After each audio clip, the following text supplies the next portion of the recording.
कल हम RBC, WBC, platelet तीनों के बारे में बताए थे। ये सब रुधिराणु में आते हैं, यानी ठोस होते हैं।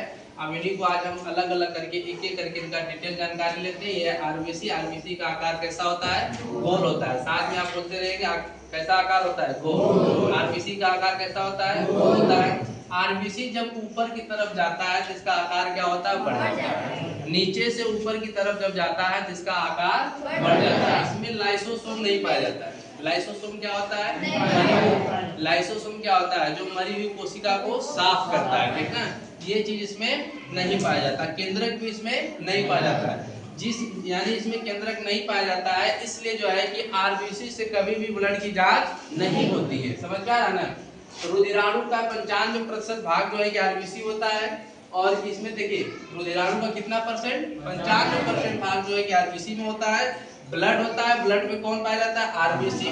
और आरबीसी का जो रंग होता है वो लाल होता है, तो किसकी वजह से होता है? हीमोग्लोबिन की वजह से होता है। किसकी वजह से? हीमोग्लोबिन की वजह से। इसकी कमी से एक रोग हो जाता है जिसका नाम है एनीमिया। क्या? एनीमिया। कौन सा रोग? एनीमिया। ब्लड की कमी की वजह से कौन सा रोग होता है? एनीमिया। कौन है ब्लड की कमी से? आरबीसी। आरबीसी की कमी की वजह से कौन सा रोग हो जाता है? एनीमिया। कोई दिक्कत किसी को? डब्ल्यूबीसी का आकार जो होता है अनिश्चित होता है। कैसा होता है? अनिश्चित। अनिश्चित होता है। इसमें केंद्रक पाया जाता है। ये रोग से रक्षा करता है। और ये जो है कि 1 2 3 4 5 6 प्रकार के होते हैं। कितने? 6 प्रकार के होते हैं। जो पहला होता है उसे कहते हैं एंटीबॉडी। एंटीबॉडी जो होता है शरीर की सुरक्षा करता है। एक होता है मोनोसाइट। मोनोसाइट आकार में थोड़ा बड़ा होता है और इसका काम होता है कीटाणु जो होते हैं ना उसका भक्षण करता है।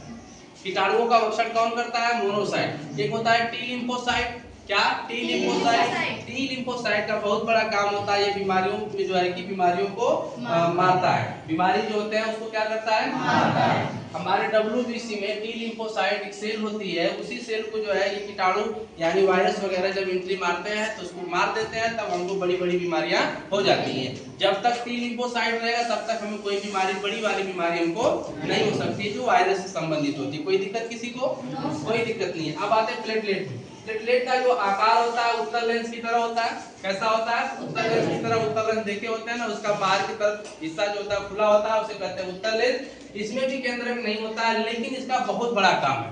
बड़ा काम क्या है कि शक्ति प्रदान करना है। क्या देता है? शक्ति प्रदान। शक्ति प्रदान। आपके अंदर जो शक्ति, ताकत, एनर्जी जो बनी रहती है वो ब्लड के प्लेटलेट से होती है। ब्लड में उपस्थित जो प्लेटलेट है उसकी वजह से होती है। इसकी कमी से जो है कि बीमारी हो जाती है जिसका नाम है डेंगू। कौन सी बीमारी हो जाती है? डेंगू। डेंगू के लिए जो है कि एक आयुर्वेद के तहत पर जो है कि इलाज बताया जाता है कि आप गिलोई खाएंगे, एलोवेरा खाएंगे, बकरी का दूध पिएंगे, कीवी फल के लिए डॉक्टर सलाह देता है। और इसके अलावा जो है कि जितने भी फ्रूट हैं आप उसको जो है कि किसी भी टाइम खा सकते हैं अपनी सुरक्षा के अनुसार। जितना मन करे उतना फल आप खा लीजिए। अदर में जो आते हैं, लेकिन गिलोई, एलोवेरा, बकरी का दूध, कीवी फल, इनमें से कुछ भी आप खाते हैं ना, ये प्लेटलेट को समझ के बढ़ाता है। समझ गया है ना?